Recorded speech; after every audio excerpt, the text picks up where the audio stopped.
السلام عليكم يا أحبائي. هل تعرفون أنكم رمز السلام في هذا العالم؟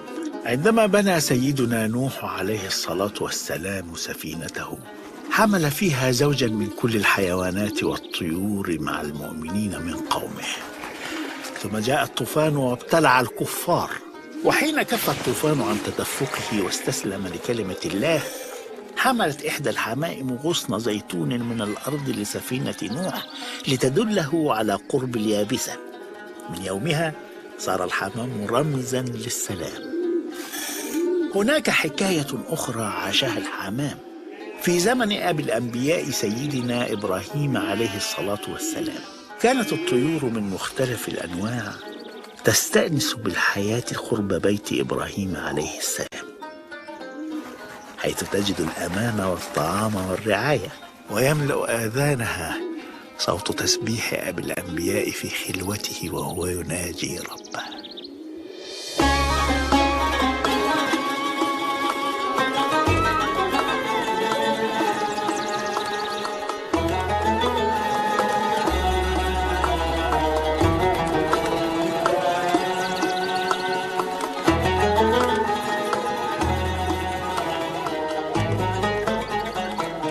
لماذا لا يخفف القائد سرعته؟ لقد تعبت أجنحتنا من كثرة الارتفاع وطول المسافة. سأصيح عليه وأطلب منه أن يراعي ضعفنا. إياك أن تفعلي هذا، إن القائد جناح حاد الطباع، لا يسمح بالمناقشة أثناء قيادته للسرب. أسمع صوتا في آخر السرب، من تريد الكلام تنفصل عنا. لماذا يتحدث بهذا الاستعلاء؟ اصمتي. سوف نرتاح قليلا عند مجرى النهر، يمكنكم الشرب وتناول الحبوب، ولكن أسرعوا.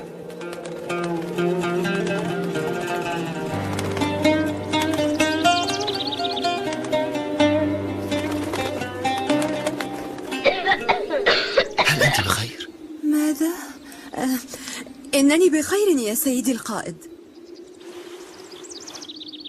لقد كانت ذرة تراب. افتحي عينيك الآن. هل الأمر خطير؟ نعم.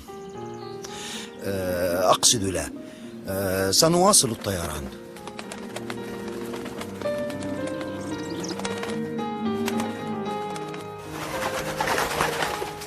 كنت مرا بالصدفة ووجدتك تقفين هنا، فقلت إنه من الواجب أن أطمئن عليك. هذا كرم منك يا سيدي القائد. كيف حال عينيك الآن؟ لا أعرف، كيف تراهما؟ أرى أنهما سبحان الله.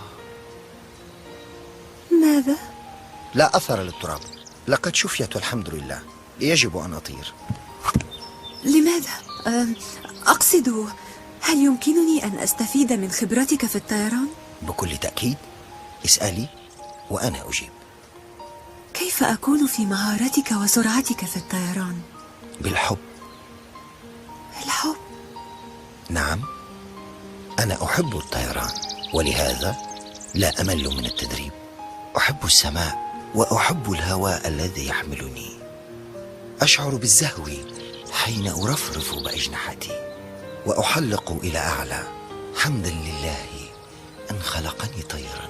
لست أعرف كيف تحتمل الخلائق التي تدب على الأرض حياتها.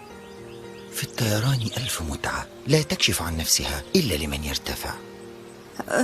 أريد درسا عمليا، هل يمكنني أن أطير خلفك؟ بل تطيرين إلى جانبي. هيا بنا.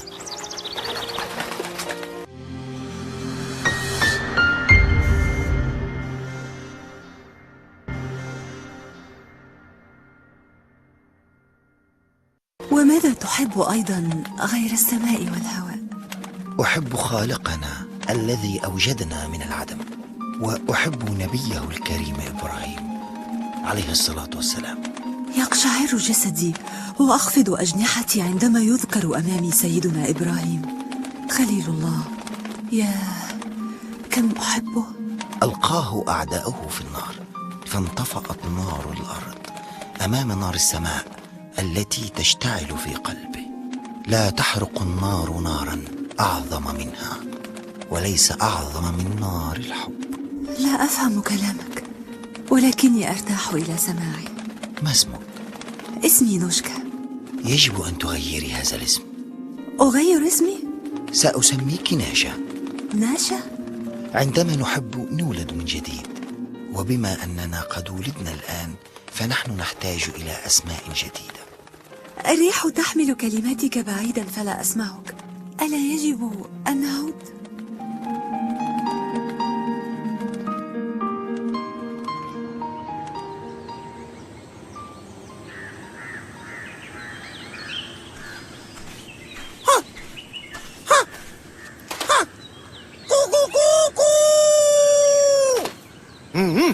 كفاك إزعاجا أيها الديك. ألا يمكننا أن نرتاح قليلا في هذا المكان؟ اصمت أيها الطاووس الكسول، اصمت. إنني أؤدي واجبي، أنبه سيد هذه الأرض خليل الله إلى بداية يوم جديد.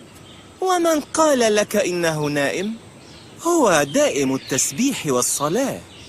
هذا لا يمنعني أن أؤدي عملي، فأنا آكل وأشرب من أجل أن أصيح وأؤذن عند كل فجر.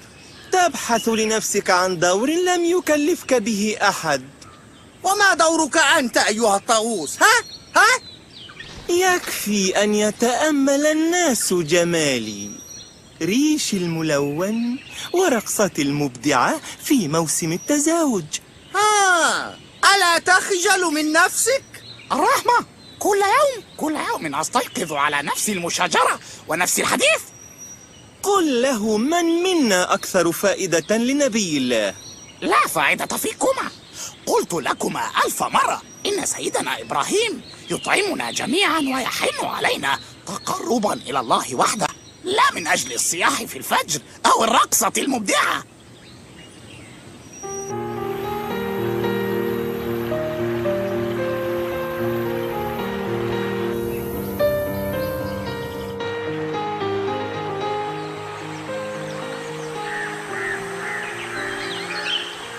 قل لي يا جناح، كيف تريدني أن أكون لأكون؟ لا أريد غيرك، أريدك كما أنت. لكنني لست جميلة، أنت أجمل مني بكثير. هذا أمر طبيعي، إن ذكور الحمام أجمل شكلا من الإناث، ولكن ما علاقة الجمال بالحب؟ بقية الحمام لا يحبوني، إنهم لا يطعمونني. أطعمك نصف قلبي، والنصف الثاني؟ قد تجوعين مرة ثانية. هيا نبدأ الدرس، أريد أن أطير.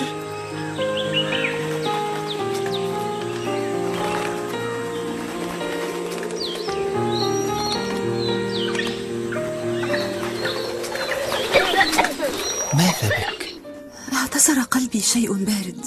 هيكون حبنا يخبئ لنا قدرا من الألم؟